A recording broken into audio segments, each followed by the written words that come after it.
well would make you want to get out there.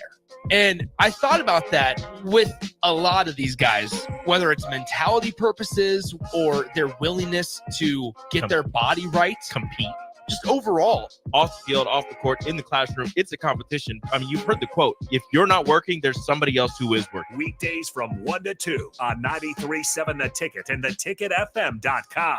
This is area race announcer James Rowland. Join me and Bree Fansteel every Sunday night from 7 to 8 on 93.7 The Ticket for The Finish Line, where we cover all things motorsports from local racing to racing around the world. Every Sunday night from 7 to 8 on 93.7 The Ticket and theticketfm.com. The internet headache always starts in the contract. Buffering, hidden fees, connectivity problems, regular outages. What a pain in the asterisk. But there's a cure and a way to stay connected, headache-free with Allo Fiber. No contracts, no secret fees, no robots repeating the same thing over and over. Just fast-acting, painless internet, doctor's orders. Break free from fine print misery. Switch to Allo Fiber now to get real speed and support simplified. Visit allofiber.com/breakfree to switch today. What a day. I could sure use an afternoon pick-me-up. Hold up. The new 93.7 The Ticket location has a milk, coffee, and tea inside? Oh, yeah. This is a game changer. Need an afternoon pick-me-up? How about a coffee or smoothie on your way to work? Stop by the Ticket Mill location on 1040 O Street to get your go-to drink or try out our new game day drinks, exclusive to the Ticket Mill location. We know it'll make your day a million times better. This is Lincoln's home for sports talk on the FM dial. Also online at theticketfm.com. On the internet. KNTK FM Firth, 93.7 The Ticket. Welcome into the LIBA Business Hour, sponsored by Nats to Tasseling, highlighting local independent businesses in and around Lincoln on 93.7 The Ticket and theticketfm.com. Here's your host, LIBA Executive Director Travis Filing and Gary Tharnish. And good morning. It's another great Saturday morning here, and you're listening to the LIBA Business Hour. Gary's gone this week. He's actually in Utah, I think, up at the lake or something like that. So walked in, I saw Mark Whitehead sitting here having a cup of coffee, so we pulled him in to have a little chat with Brendan Stye. So, Stye, how you doing? I'm doing great. How are you? I'm doing good. Awesome. Good to see Mark this morning. Brendan, likewise. Thank you. So we've known each other probably for about a dozen years or so now. Yeah. And I've got to tell the story because it's one of those where years ago had a client, our agency had this client, we were looking for trying to make a national brand localized because it was a guy who owned all the Papa John's in town. And we started interviewing different Huskers to try and do commercials to make it local. And we went through and we met a couple of guys, and then I met Brendan, and it's like, this is the guy. And so we brought him in, and I don't know if you remember these commercials, but the first one we did was the whole idea behind it was to get Brendan transitioning from working in the NFL to working a regular job. And so we got this guy who he was actually my pastor. His name was Jason Thacker. He's a great actor. And the whole idea was he was going to walk through the front door of the store, and then Stye was going to tackle him just because he was wearing a K-State. It was K-State. I think he had it was. a K-State jersey on. Yeah. I think it was a K-State jersey. Yep. And so we get ready and we set the whole thing up, and everyone's in their places, and we tell Brendan, all we want is a good hard tackle on this guy. How's a good hard tackle on a little guy even go over? Yeah, because he weighed what, 150 pounds, 160 pounds? Soaking wet. Yeah. And you are what? At that time, I'm not going to say. That was heavy. Yeah. And so we're expecting this thing to take 5 or 6 or 7 takes because they never work together. And you're figuring this is going to be a soft tackle, and we'll have to coach him up and explain to him what we're really looking for. So the whole thing is set, and everyone's on their places. Called action. Jason walks through the door, and Stye comes in Superman style. I mean, bone-crushing hit. And he hit so hard that it literally, the gasps from the crew suck the air out of the room. We are all convinced that Jason is going to be operating a wheelchair with a crazy straw for the rest of his life. They hit the mattress, slides across the floor. It was when Jason popped up unhurt. It was applause. It was kind of one of those deals where I figured I get in there quick and hard, but it was like almost a quarterback. They can either throw a hard ball or a softball. And so when I hit him, I kind of let up. But the sad thing about it is what we did 3 takes. Yeah, we did 3 takes, and poor Jason, he was a sport, man. Turned out good. You guys did a good job with that, producing that. And I'll tell you this, if there's a business owner out there, this is we've been in business 25 years. We've literally done thousands of commercials. And that commercial and that series of commercials was my absolute favorite. It was a ton of fun. Yeah. So yeah, if somebody out there wants, I enjoyed it so much. If there's a business owner that wants to do it, you pay the talent fees. I would produce the thing for free just so we could work together again. Well, you can Google it. You get on YouTube. It's on there. Yeah, I'm sure it is. Yeah. It's got to be out there somewhere. How many did we do? We did like 4 or 5 different commercials. We did even more than that. Yeah. It was fun. Yeah, it was a lot of fun. Yeah. So, but what I wanted to do today, I just kind of wanted to talk and learn about you, about how you grew up. I mean, this is a business show. And one thing that I was thinking about is, NFL, college, it's a business. You're your own business. Oh, in particular now. I mean, it's incredible. Yeah, it's even more. So how did you grow up? I know you're Southern California, right? Absolutely.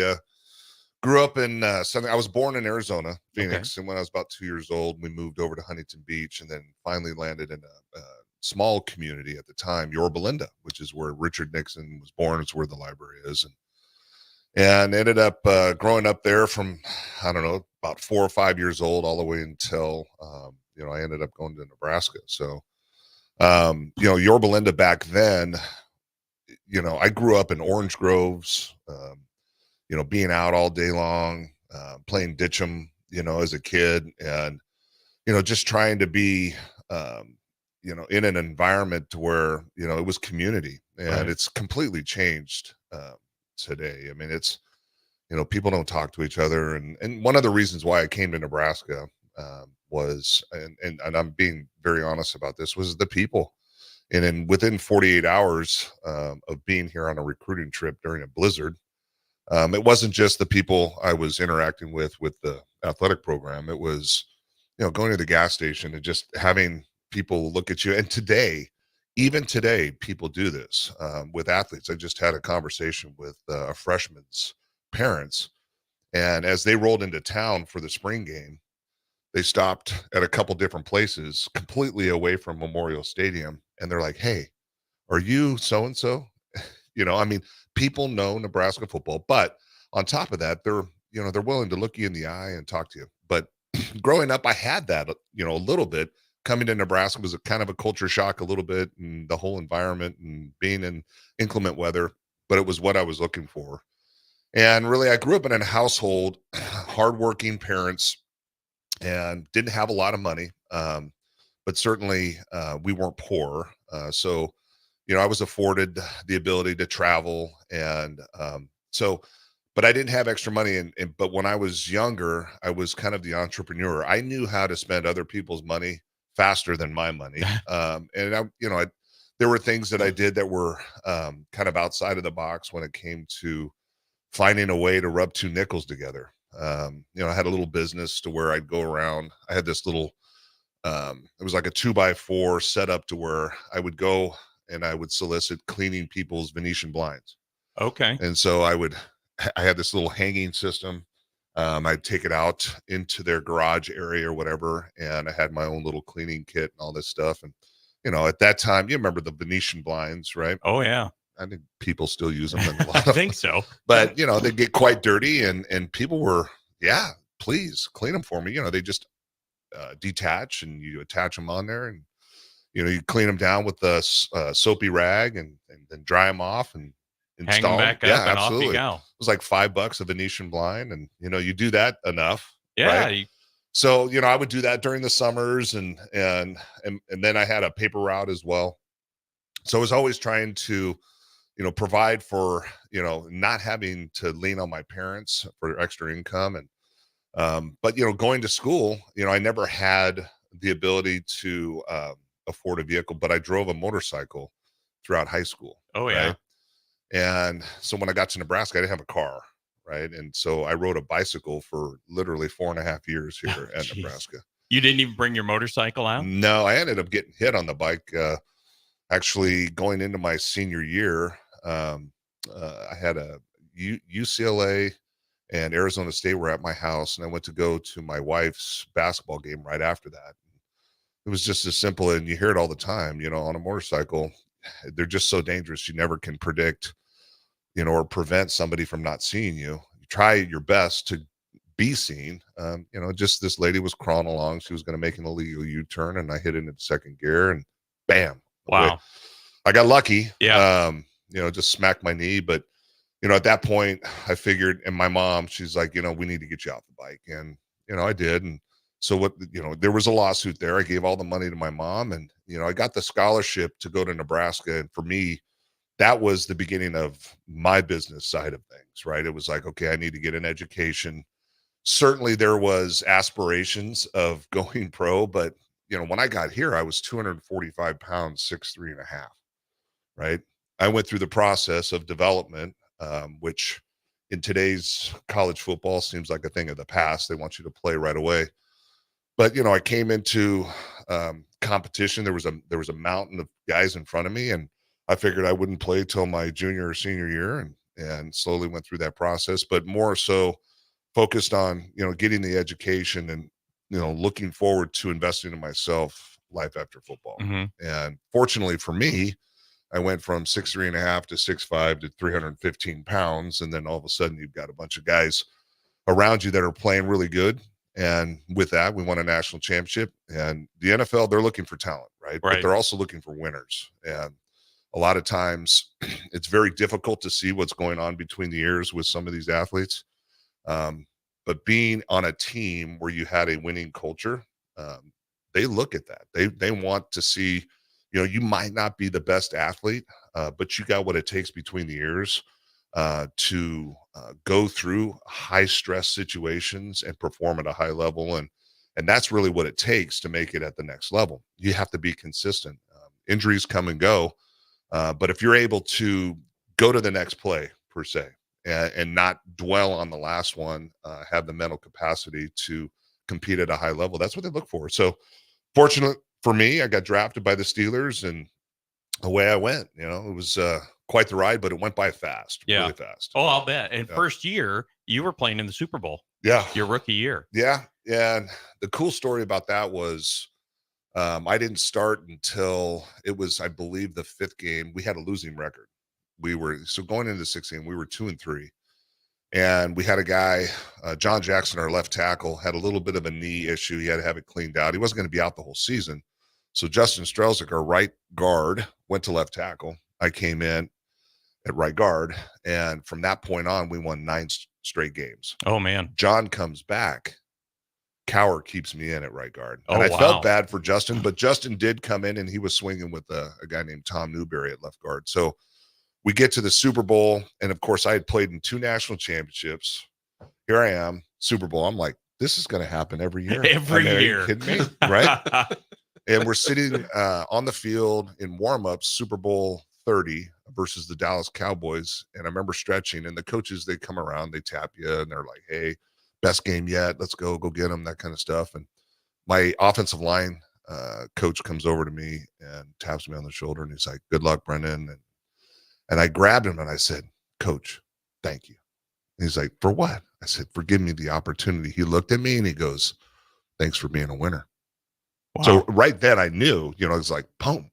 Yeah, I'm a pretty good football player, but that, on top of that, they're looking for guys to come in and take them to the next level and be that kind of that culture shift, if you will, the mentality every week, every day, just thinking in a winning, positive manner. And it was weird because that game, Neil O'Donnell was our starting quarterback. He didn't start off real well. And I'll never forget looking at him. It was a second drive. His lips were purple and he had cotton mouth on both sides. So I knew he was nervous. Yeah. And here I am, a rookie, right? first 2 drives, we didn't do too well. And then our defense was number 1 defense in the NFL. They came out, and remember that lineup, right? They had Larry Allen, Nate Newton, Tuanay, Eric Williams, Stepnowski, Emmitt Smith, Troy Aikman, Michael Irvin, on and on and on. Right. They were just loaded. That first drive they came out, Larry Allen pulled to the left and basically trapped Greg Lloyd. Greg kind of hesitated, knocked him on his keister 5 yards back, and I'm going, oh my God, we're going to get killed. One of those things. And then I'm on the sideline looking at Neil O'Donnell. It's like, dude, relax. Go do your stuff. Play your game. And it was weird here. A rookie talking to, I think at that point in his career, he was maybe 10 years in the league. And after that, it just seemed like we calmed down and we had a chance to win that game. Yeah. But yeah, you guys were in it. Ultimately, Larry Brown, Neil O'Donnell threw 2 picks to Larry Brown. He was the MVP, and we were driving to win the game. And that was that second pick that lost it.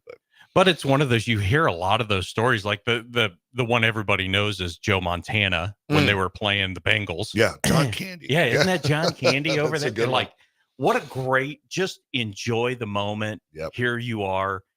You've earned it. You're here for a reason. Right. And he was able to calm them down. And unfortunately for my mom, who's a Bengals fan, they drove down and took the game. But again, therein lies the ability to be in the moment and not get too stressed out about it. Yeah. And I think because of the 2 national championship games and really all the adversity that I'd gone through personally, as well as our team had gone through with injuries, it just, for me, it was like, okay, next play, let's go. Winning attitude. My rookie year, we went 9 straight games, right?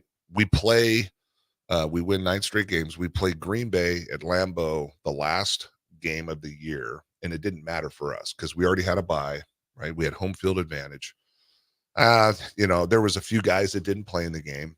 And, again, I hadn't lost a game in like 2 years. Right. Right. And so we lose on the very last play. Yancey Thigpen, who was a great all-pro Hall of Fame receiver for us, catches it in the end zone to win it. And as he's striding through the catch, his knee knocks the ball out and we lose. Green Bay makes the playoffs because of it. They had more motivation than we did, but we should have won the game. I was distraught. Guys are coming to me. I was on the sideline because we lost. I hadn't lost in a long time, Mark. It was a tough one for me. They're like pat me on the back going, dude, don't worry about it, man. We're good. I was like, no, I don't like losing. Yeah. And so just a mentality, Yeah. Well, thank God you didn't get drafted by the Browns because that's all you'd have, baby. Yeah, that was a good rivalry, though. I know you're a man. Cleveland Browns fan. Yeah. No, and we season always joke ticket about holder. Season ticket holder Right on. still, yeah. That's how I told Mark when my son was young. My friends would go, dude, isn't this child abuse? This is That was a great rivalry. You Yeah. know, I mean, back in the day, you'd go to Cleveland and there was some great traditions there. There was one guy that used to, so you played basically on a baseball field, right? That Yeah. was converted. And Pittsburgh was the same thing, but so old school there. I believe the field was Memorial. What was it? Yeah, municipal. Municipal Yeah. Stadium. And my rookie year was the last year that they were there. We played in the last game ever there. And there was no advertising anywhere. It was just the scoreboard and the clock. And there was, all these signs that were not very nice against Modell. Oh, yeah. Because he had, he had his reasons. But the cool thing was they had this guy, you would go into the dugout pretty much of the visiting baseball team. You'd go down like, I don't know, it was like a 6-foot drop. So a steep, like stairs down with cleats on. And there's this guy sitting there and he's got broth, right? Like, because it's early morning, it's late in the season, it's cold. It just was nostalgia. Yeah. And for me, I was just like, this is really cool. And then every locker, right? Every space in that baseball locker room was 3 deep. So you had 3 chairs. That's how small it was. It was just like old school. But Well, and I remember as a kid going to that stadium. I mean, there's steel beams, there's seats behind steel beams where you're obstructed view. And it's at like 95,000 people. We'd go to an Indians game and there'd be 3,000 fans there. Uh-huh. It was like the Indians were just putting a game on just for you. But so, and it was funny too, though, back to the Steelers, as I was just kind of doing some research and trying to align my memory, Yeah. and you think, gosh, man, he played for Coach Cower. How many Super Bowl? This guy's got to have 3 Super Bowl rings, right? No, he's got 1. He's got 1. Yeah, He's got 1. He got the one with Jerome. And Yeah. then called it quits. That was kind of surprising to see him walk away from the game. It was the easy route. He's still doing it, making a living. I think he's got maybe every weekend 30 seconds total of sound bites. Yeah. That's about it. Yeah. Not a bad gig. Yeah, no, not at all. Not at all. And I was blown away to see him step down as well. Because I mean, he was just he had a machine that he had built. Absolutely. And what was it like playing for him? My first 3 years, we were winning. And my first mini camp, after getting drafted, all the rookies come in, some selected free agents. I wanted to run through a wall for the guy. I mean, he was very, very skilled, gift of gab, as they say, very much like Coach Rule. But it's interesting. Coaches, probably the most difficult thing for a head coach and a coach in particular, if you have a room, is not necessarily reinventing yourself, but not getting stale. Right. And true colors come out when things don't go well, and people start pointing fingers, and he kept firing offensive coordinators, and there was a couple guys that they drafted, and the politics play in. If a guy doesn't work out, just get rid of him, cut your loss, and move on. But if they draft somebody in the first round, they don't want to look bad. Yeah. Right? They need to save face. So they kept a couple guys around, and one guy in particular I had to play next to.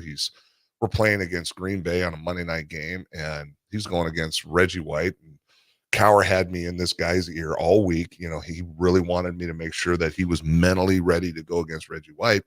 We're in the middle of the game, and he looks at me and goes, "Who do I have?" Oh my gosh.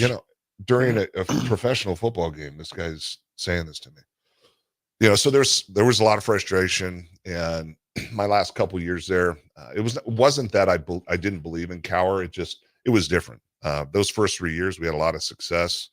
I played in 7 playoff games, 2 AFC championship games, and a Super Bowl, and I couldn't be more thankful and blessed to have those opportunities. Yeah. Yeah. So you got traded to Jacksonville, right? No. So what happened with me was salary cap, and I told my agent if there was a possibility, I wanted to move on. I wanted to play the market, and eventually they agreed. They tried to trade me. My contract was too steep in a perceived value, if you will, on the market, and so they tried to trade me. And then the very last, effort to do it, I was on the trading block for about 3 weeks. They cut me. Okay. And so when they cut you, then all of a sudden, now you've got the ability to play the market. And it was a little late in the game as far as free agency goes, but I ended up, my agent called me one day, and there was a few teams that I was looking at, but he goes, "Here's an interesting one. The Chiefs, Will Shields hasn't signed his tender, and they're looking for an insurance policy." And, so we started kind of going through what that meant. And so they had a few guards. They had Zot, and it would have been myself. And it wasn't until about, maybe 3 weeks after I signed, they signed another guy named Blackshear, who was Raven, who actually, I think he was with Cleveland there last year. Maybe, I can't remember. But so anyhow, the other thing about it was he goes, Aaron Graham signed with them as a free agent. Oh, geez. So Aaron and I played together, right? Here at Nebraska. And I was like, wow, that'd be cool to align myself with a center, because they're key in that whole operation of 5 guys up front. And so I signed with them. We bought a house in Overland Park, moved everybody to Kansas City, and we were there for a couple months in the house. And then we went up to Minnesota for training camp, went through training camp, still no Will. He hasn't signed anything. Then all of a sudden, I'm playing at a high level. We played the San Francisco 49ers, and they have a guy named, back then, he's a Hall of Famer now, Bryant Young. He was equivalent to Aaron Donald in today's game. Had a really great game against him. We get back to Minnesota, and, rather than going for walks or swimming, I used to ride a bike all the time, but it helped kind of get the lactic acid out. So I went for another bike ride in the evening, came back, and Will's in the lobby. And I'm like, oh boy. So something had to give, right? Right. We get back to Kansas City. literally like 3 days later, the last practice that I had, that morning practice, I got one snap, and I had been starting for him, right? Okay. That afternoon, I didn't get a single snap, and I'm like, what is going on? Nobody's talking to me. I mean, I'm like leper, right? Yeah, I mean, like nobody's like everybody knows except you. Exactly. Well, yeah, exactly. So I'm walking to our meeting after our dinner, and Solari, who is the O-line coach, he's sticking his head out of his office there, and he says, "Hey, Gunther wants to see you." Gunther Cunningham was the coach. And sure enough, I walk up there, and Gunther, I mean, he's the guy that brought me there. Right. I played against the Chiefs 3 years in a row, 2 Monday night games in a row, and a Saturday game late in the season. Had a lot of success for him. So he was the D coordinator for him. Ended up getting after Marty left. So he's like, dang, Brendan, we had a great camp. Aaron and I played guitar in front of the whole team because Gerback, we used to play every night together. They have a talent show for rookies, and Gerback's like, you guys play every night. You got to get up in front of the team. So we did that and had a ton of fun with it. And so Gunther really loved that and was playing well for him. He's like, you know what? We've got 4 guards, all starting salaries. Something's got to give. Jacksonville wants you. Yeah. And I'm like, oh, man, here we go. So nothing you can do about it. That's the way that the CBA is set up. Owners have the right to trade you, and players don't have the right to quit. Yeah. It's a trip. So away we went to Jacksonville. Talk about hot. Kansas City was hot. Oh, I'll bet. We get to Jacksonville, and I had a week to learn a playbook that big. Oh, geez.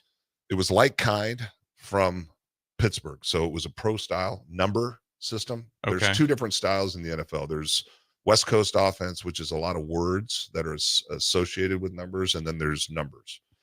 And so Pittsburgh, we ran the pro style, and so did Jacksonville. So Coughlin was the coach. They bring me in. Within 4 days, we turned right around and played the last preseason game versus Kansas City. Oh, geez. Oh, man. So we go back. My mom was still actually in Kansas City because we left Bryce behind, who was just an infant. Christina came down with us. Christina's my oldest, to look for a house, and a friend of ours, business partner, went to Jacksonville with us, looked for some stuff. But yeah, it was a trip. Came right back to Kansas City. Next thing you know, I'm starting for the Jaguars. Had my best season ever. Yeah. Wow. Well, we'll stop you right there because we got to run to a break. So you are listening to the LIBA Business Hour. Afterwards, we'll finish up with the NFL. We'll talk a little about college ball. We got to talk to Mark. Yeah, Mark. See what's going on. Sure he's going to have some questions. I'm just here to listen. Right on. So if you guys have any questions, call or text us, and we'll get them in. So you're listening to LIBA Business Hour, and we'll talk back to you in just a few minutes. Get rid of pesky critters once and for all with Bats to Rats. Their expert team is here to help you reclaim your home. No more sleepless nights caused by crawling critters or flapping wings. Bats to Rats ensures a safe environment for every family member. Check the website at batstoRats.com for amazing offers. And if you mention this ad, you'll receive $10 off your initial inspection cost. Call Bats to Rats today at 402-781-8691. That's 402-781-8691. Bats to Rats. Riddles Jewelry is excited to be celebrating 65 years. 65 years of so many incredible memories celebrating with each of your special moments. In celebration of the 65th Riddles Jewelry anniversary, we will be offering up to 40% off all engagement rings and all diamond fashion jewelry. The excitement doesn't stop there. Riddles Jewelry is also offering 18 months, 0% interest and $0 down financing on all qualifying purchases. Riddles Jewelry has always been known for incredible customer service, one of the largest selections of engagement rings, and don't forget about the on-site jeweler. Come celebrate with us at Riddles Jewelry, your one-stop diamond shop with exclusive Levian jewelry, Pandora Charm jewelry, and more. All at Riddles inside Gateway Mall.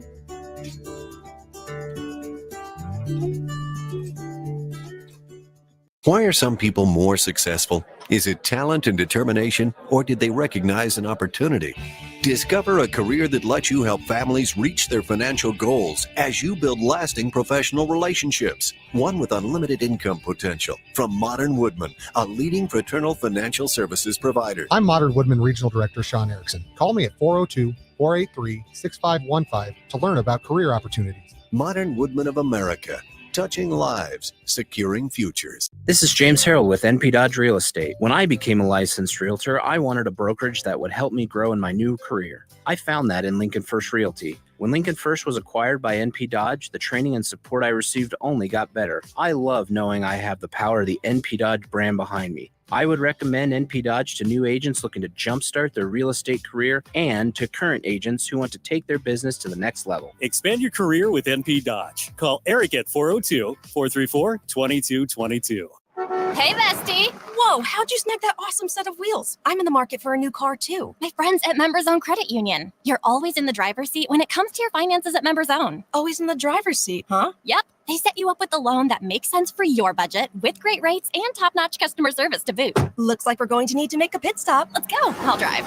Hit the road to financial success and explore auto loan options with your best financial friend, Members Own Credit Union. For details, go to membersowncu.org/drive. Federally insured by the NCUA. MWR is dedicated to building attractive, affordable steel buildings that exceed your expectations. From commercial or residential to agricultural storage, steel buildings are cost-effective, attractive, and versatile. Plus, they're a lasting investment and an ideal choice. MWR uses Sentinel Building Systems out of Albion and can service you all over the state and region. If you have interest in a steel building, post frame building, or fencing, give MWR a call today at 402-980-5273 or go to mwrbuildingandfence.com. It's game on at Elway Power Sports of Lincoln, Nebraska's premier Kawasaki dealership. Score up to $2,000 off the brand new Kawasaki Ridge. Built for work or play, the Kawasaki Ridge takes off-road comfort to a whole new level. Rule the streets on an Indian motorcycle with customer cash and trade-in credits up to $2,000 during the month of August. On or off-road, Elway Power Sports of Lincoln has you covered with a large selection of motorcycles and side-by-sides in stock at their new 27th and I-80 location. Hurry in, the clock is running down. You can get diesel anywhere, but what about Atomic Diesel? That comes from Stern. Atomic Diesel is your solution to all your cold weather problems. Prevent clogged fuel filters, increase your fuel economy, and save money with Atomic Diesel. Contact Roger at Stern today by calling 1-800-477-2744 to see how Atomic Diesel and the rest of their line of fuels and lubricants can keep your operation running at max capacity. Whether you like fishing together or fishing to get away, for the thrill of reeling in a big one, or just going out to have a good time, on the banks of your local pond, at a bend in a river, or on one of our many lakes and reservoirs, you'll always find the perfect place to cast a line, here, beneath Nebraska skies. Start planning your next fishing adventure today at letsfishnebraska.com. Sponsored by Nebraska Game and Parks, aired with the Nebraska Broadcasters Association and this station. You're spending $300 a month. Binge drinking is the most common form of excessive drinking, which costs the United States more than $191 billion each year. By drinking less, you will save $300 a month. If you or a loved one is looking for help, find a treatment facility near you at findtreatment.gov. For immediate support, call, text, or chat 988. Brought to you by Nebraska DHHS in partnership with SAMHSA. Hey, it's Chad with Nutrition Authority. Enjoy internet-crushing prices at the back-to-school blowout. We're taking our better-than-internet prices and cutting them even deeper, bringing you the biggest sale of the season. Monday, August 12th through Saturday, August 17th, the back-to-school blowout is on at Nutrition Authority. For location info, check us out at mynutritionauthority.com. Back to the LIBA Business Hour on 93.7 The Ticket and theticketfm.com. This segment sponsored by Integrated Behavioral Health Services. And you're back on the LIBA Business Hour. We're talking with Brendan Stye. Mark Whitehead's in here chatting with us. So we left it off. You were in Jacksonville, and you were wrapping up. It was your best season. Yeah. To that point. By far. And a lot of it had to do with my conditioning. I played at about 310, 315. I get to Jacksonville. I could barely breathe the first week. It's so hot down there. It's excruciatingly hot. But you get used to it. Your body acclimates, and I went from 315 to 290. So I was, always considered a pulling guard, right? So I had the innate ability to block an open space. I was a pretty good pass protector, good road grader, that kind of thing. But my forte, and it had because of what I did at Nebraska, pulled a lot. And so going to Jacksonville, who's down there? It was a perfect fit. Guess who I was playing next to? Zach Wiegert. Oh, geez. He and I were, All-American guard tackle. I think it's only been done 3 times in college football. Guard tackle, consensus All-Americans. And so I was pretty excited about that, but at the same time, it was a whirlwind. It's like, are you kidding me? We just bought this house, and these kids. Now I got to go down to Jacksonville, find a place to live. It just was all just coming at me really, really fast. But you have to pivot. Yeah. And I did, and I focused. So we go through that season, and the year before they made it to the AFC Championship and lost to the Titans. So anyhow, here I am. I'm playing with Zach, and things were going okay. Had a really good team. Our defense was good. They had a winning season the year before, and it was just one of those things. It's a fine line in the NFL. We were losing games by like 3 points or less. Oh. And so that season, even though I had probably my best season as a professional offensive lineman in the NFL, we went 7-9. And so at the end of the season, actually through the season, I told Coughlin, I said, listen, I want to be here. Right. And, I've got Freddie behind me, Fred Taylor, unbelievable running back. Right. Tony Baselli on the left side. I got Leon Searcy, Zach Wiegert, some really talented young offensive linemen that I was playing next to. And, things were looking good. My contract needed to be renegotiated, and they just wouldn't do it. Wow. And so Mark Mayhew was the general manager at the time. And, they just floundered for a while. We bought a house. We were building a house down there in down near TPC. It's just a beautiful area down there. We rented a house in Jack's Beach, lived right on the ocean. I never stepped foot in that water. I grew up in Huntington Beach and was in the water my whole entire life. It was the year of the shark down there. Oh yeah, I remember that. Oh my word! From the intercoastal to an older couple, being attacked by a bull shark, to a little kid getting his arm bit off, to thousands of sharks out in the water. You walk on the sand, you see shark teeth in the sand. I'm like, dude, I'm not getting in this water. Yeah, no, I'm out. Right. So we tried to negotiate. They wouldn't do it. They were $24 million over the cap. First day of free agency, they cut 15 guys, me included. Now, I got to tell you, I was not real happy because I wanted to be there, but at the same time, I was the number 1 rated guard on the market. Oh wow! So that was a good thing. So that makes the phone ring. Yes, and there were a few teams that were cheating ahead of time, talking to my agent, and never forget the call I got. We were in California. Coughlin called me, told me they were going to release me because of this and that and the other. And I was like, all right, no problem, coach. He's like, wait, yeah, team's talking to your agent. I'm like, coach, you got to do what you got to do. Thanks for the opportunity. Boom. And then it really boiled down to 3 teams, 2 in particular, the Giants and the Detroit Lions. And at the time, Matt Millen was the general manager. And, I think he got the job because the Fords really liked his leadership. Had no business being a general manager. Yeah.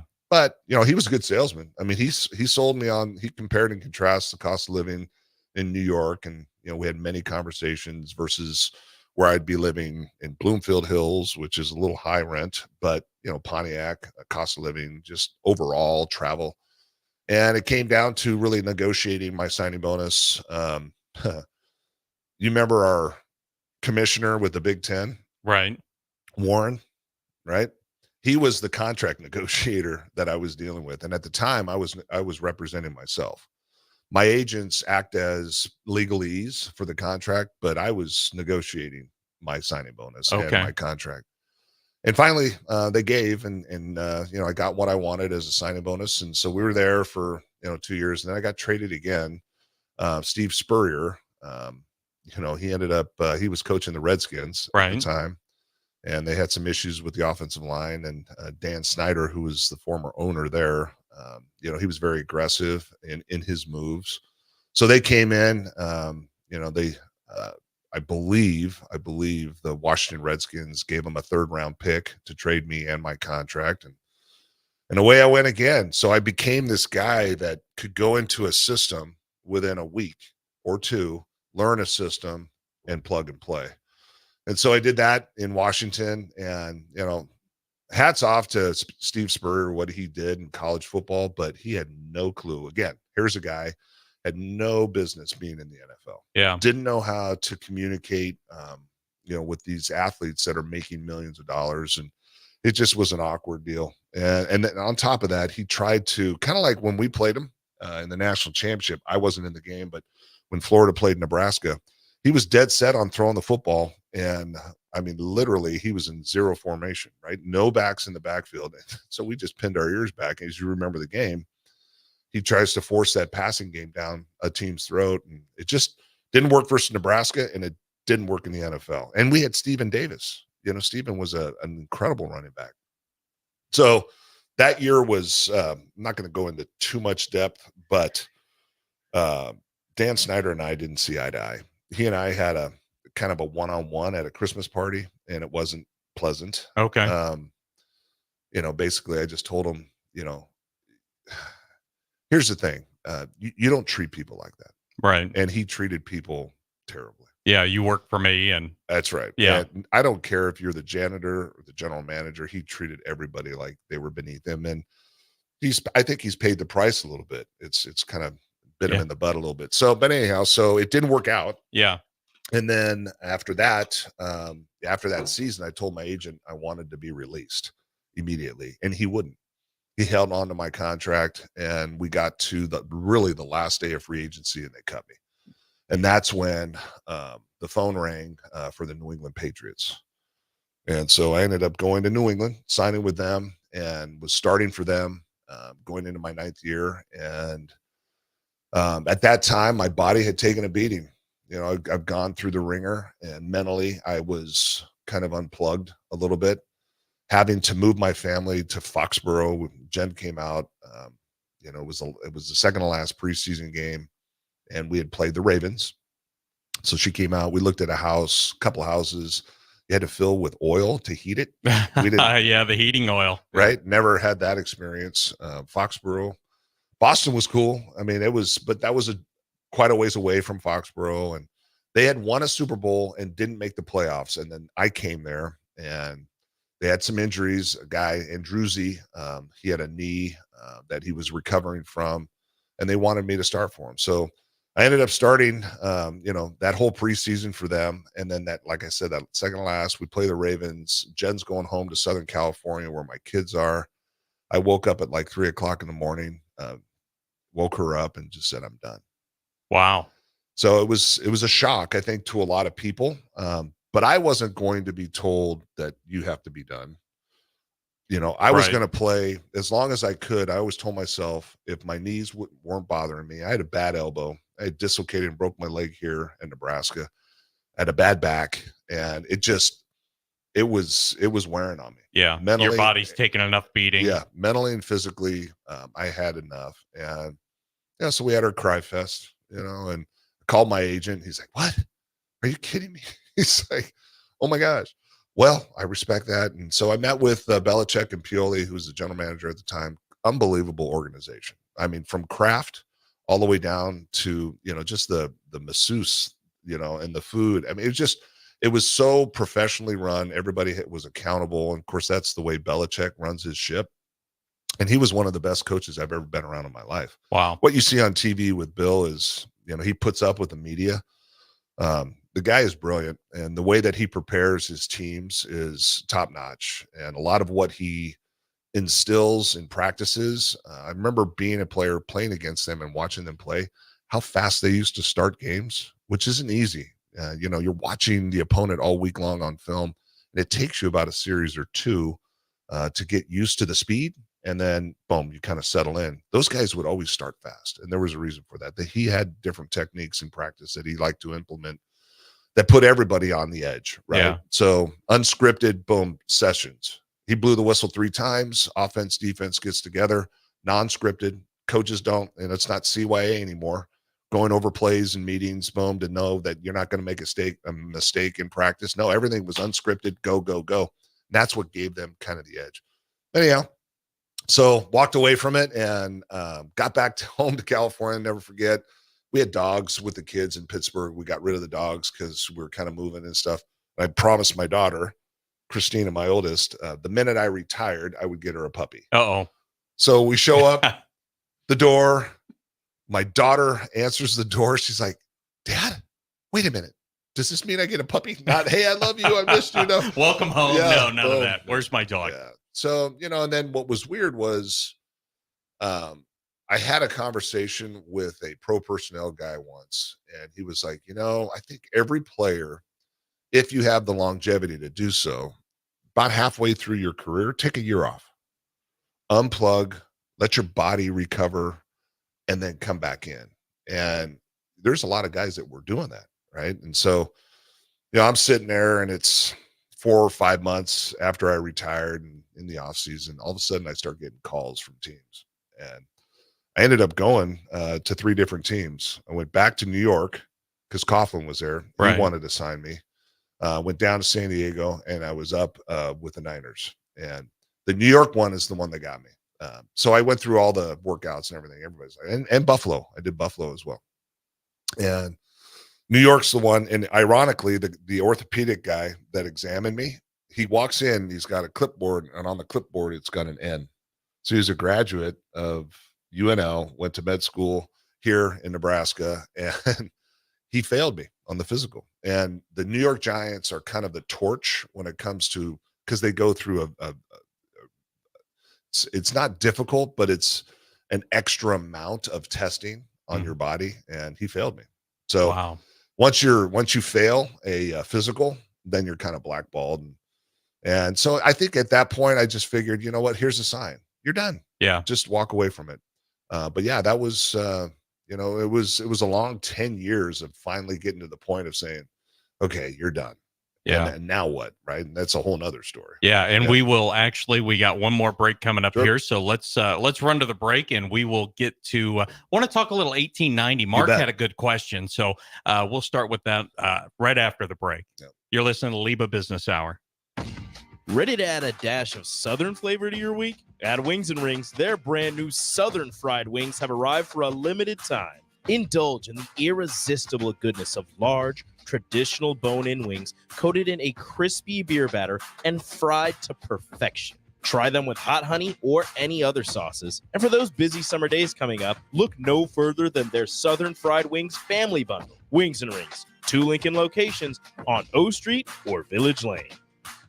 Kingdom Sports Minute with Ron Brown. One thing I've learned from coaching over the years is that there's always a teaching progression that maximizes a player's talent. And it's usually a first step, and then a second step, and then a third step. As we read Ezra chapter 7, verse 10, we see that Ezra has a teaching progression as well. It says, "For Ezra had set his heart to study the law of the Lord and to practice it and to teach his statutes and ordinances in Israel." So the progression was to set his heart. His heart had to be set on God's word. And then it was to study the law of the Lord, to study God's word. And then it was to practice it. And then it was to teach his statutes and ordinances to the people. That's a great progression with God's word. Setting your heart, studying, practicing, and teaching. Visit kingdomsports.online. Everyone should have a collection of something. For some, it's stamps or coins, expensive cars, or even watches. But for a lot of people, it's sports cards. And there's no better way to grow your collection than with the help of Capital City Sports Cards, Lincoln's first and only collector-first sports cards and memorabilia shop. Capital City Sports Cards connects collectors of all ages and demographics with unique collectibles sure to bring any collection to life, no matter the budget. Visit Capital City Sports Cards near 56th and Old Cheney or through their eBay storefront. Capital City Sports Cards, Lincoln's premier sports card and memorabilia store. Ready to upgrade your combine or header before harvest? The team at Landmark Implement is here to help you find the right equipment to fit your operations needs. Choose from 4.75% financing for up to 60 months or a 12-month interest-free waiver, followed by John Deere financial rates with approved credit through the end of August when you purchase a pre-owned S or X Series combine from Landmark. View our current inventory online at landmarkimp.com or stop by your local Landmark to experience the Landmark difference. Do you have gently used books just waiting to be given new life in the hands of new readers? Linked to Literacy can help. We're gathering books for our second annual Wordstock event at Antelope Park on August 24th. It's a community-wide book swap where people can shop for free books and enjoy fun activities. From now until August 19th, you can drop off your book donations at several locations throughout Lincoln. So gather up books for both kids and adults and find a collection site near you at linktoliteracy.org. Then plan to join the fun on August 24th. Midwest Bank is proud to be your local community bank right here in Lincoln. This is Travis with Midwest Bank, now with 2 branches conveniently serving Lincoln and 8 other locations across Nebraska. We're here to help you with any of your needs. From opening a checking account to buying a home or financing your business, our staff is here for you. Stop in and you might see Shin Daddy himself. Your community, your bank, Midwest Bank. Learn more at midwest.bank, member FDIC. Load up on meat and more this summer at the Mercado by Certified Piedmontese at 84th and Havelock. This week's specials through August 20th is buy 2 New York strips, get 2 free, limit of 4. Also, $2 off all nuts. Location at 84th and Havelock and 30th and Yankee Hill in Lincoln, or 168th and Maple in Omaha. Get to the Mercado today for the best meat in town.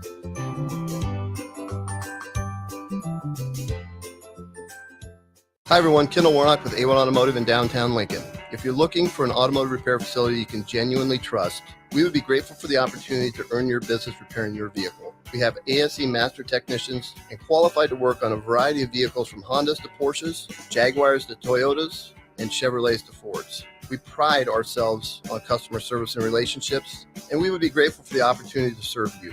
Give us a call at 402-477-4660. A1 Automotive, always honest answers. Whether you like fishing together or fishing to get away, for the thrill of reeling in a big one, or just going out to have a good time, on the banks of your local pond, at a bend in a river, or on one of our many lakes and reservoirs, you'll always find the perfect place to cast a line, here, beneath Nebraska skies. Start planning your next fishing adventure today at letsfishnebraska.com. Sponsored by Nebraska Game and Parks, aired with the Nebraska Broadcasters Association and this station. Early break with Sip and Jake. I tried to get in the car down in Dallas. Tried to get in the guy was in the car. In the car. I got a big gulp and some. And I got a big fiddled around. Trying to get the guy. I opened the door. The guy's looking at me like, "What the hell are you doing?" You're lucky you look congenial. And I kind of look like CY. Yeah. See, same car. See it. And he's Early break with Sip and Jake from 6 to 8 every weekday morning on 93.7 The Ticket. Water heater gone? Call Bryant. The price you're quoted is the price you'll pay. And in most cases, same-day replacement. Bryant Air Conditioning, Heating, Electrical, and Plumbing. 467-1111. Back to the LIBA Business Hour on 93.7 The Ticket and theticketfm.com. This segment sponsored by U-Stop and Whitehead Oil.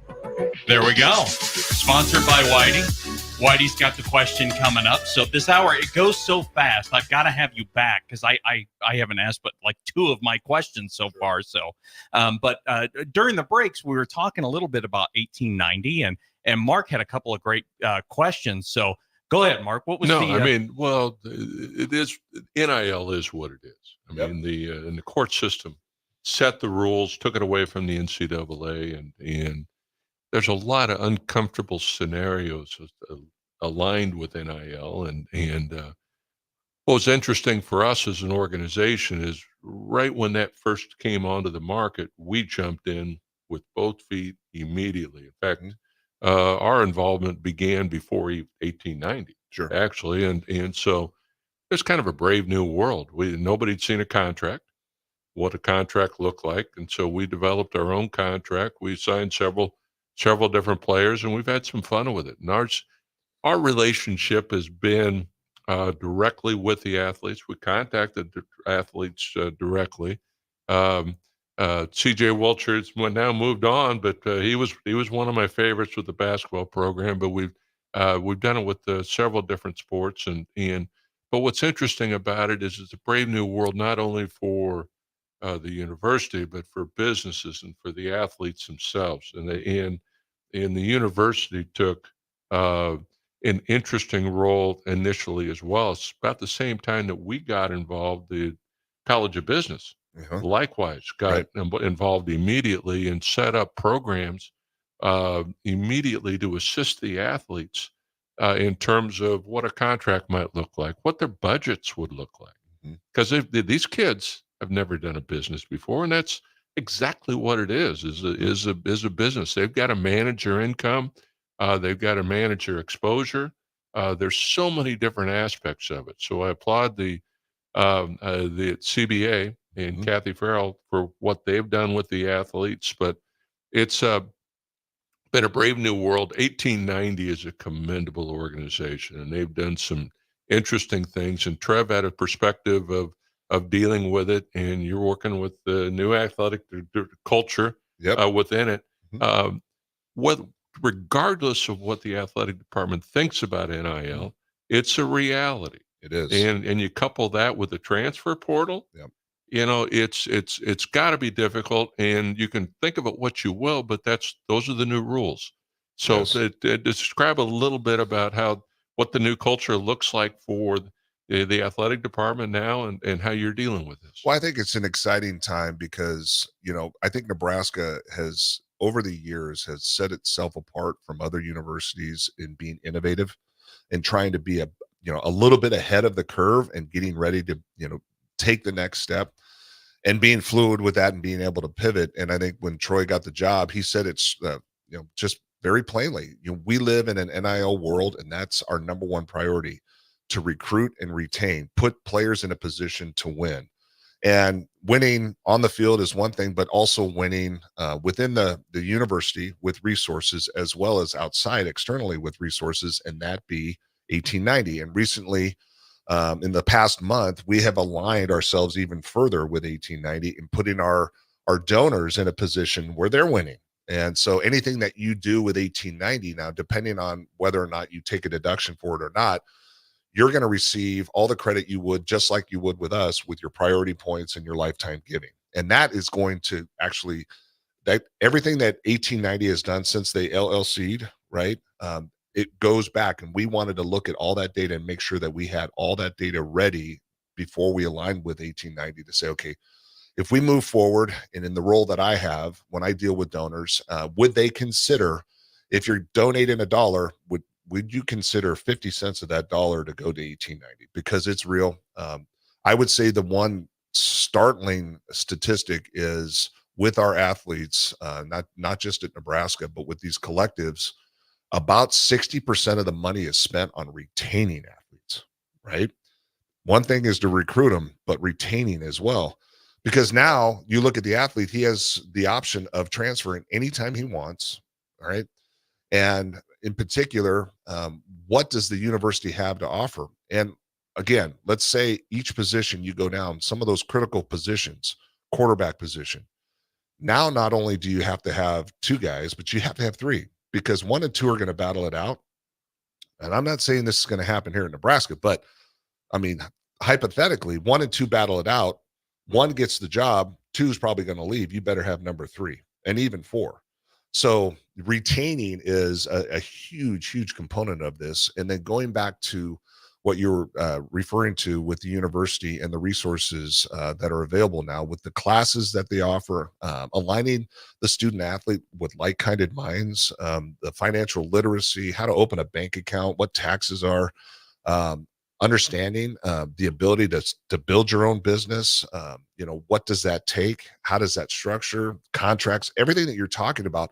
This is all stuff that is innately a part of the process, but sometimes, and I'm just talking about my experience going into the NFL as it being a business for me. I was surrounded by people who are like, hey, listen, you can go sign with an agent and they're going to, everything under the umbrella, they'll take care of. You don't have to worry about a thing. But I aligned myself with people that were like, hey, no, you need to be a part of this every step of the way. You need to educate yourself. Yeah, there's going to be times when you're not going to have the ability to do that because you're focused on what you're doing. But certainly you do not want to unplug from it. You want to understand the whole process. And I think 1890 has done a really good job with that as well. In the beginning, they were in, I think just organically it was happening. They wanted their athletes that they were aligning with companies to be educated in what they were doing, right? And understand that, at the end of the day, you make a certain amount of money, there's taxes that are owed. So you need to be fiscally responsible and not spend it all. Where I'm a little slanted on this whole thing, and I still think it's the Wild West, but I still think that there are things that need to be in place. I think a lot of what you see, what the NFL does, it's almost as if when the NFL has a cold, everybody sneezes. So there's changes that happen every time the NFL does something. What I think the NCAA and the collective group of people making decisions around NIL need to take a hard look at what the CBA has. There was a lot of time, money, and energy spent, through the process of getting that collective bargaining agreement in a manner to where both sides benefited. But there's things built in that collective bargaining agreement that can be applied to, I think, moving forward with these athletes in the universities and the collectives.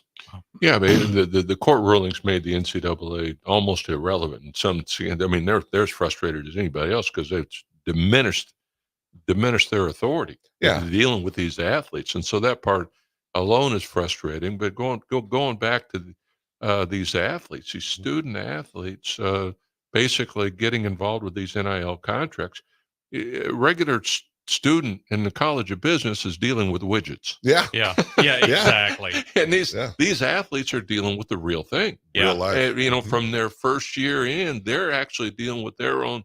This isn't hypothetical, right? This is the real deal, and dealing with more money than they've ever seen in their life. Absolutely, and trying to figure that out. Well, unfortunately, we are out of time. I mean, we're just starting to scratch the surface, but we'll have you back.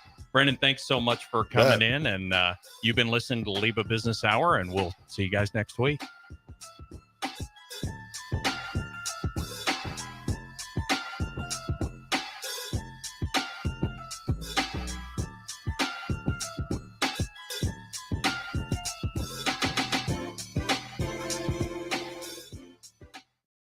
This is Lincoln's home for sports talk on the FM dial. Also online.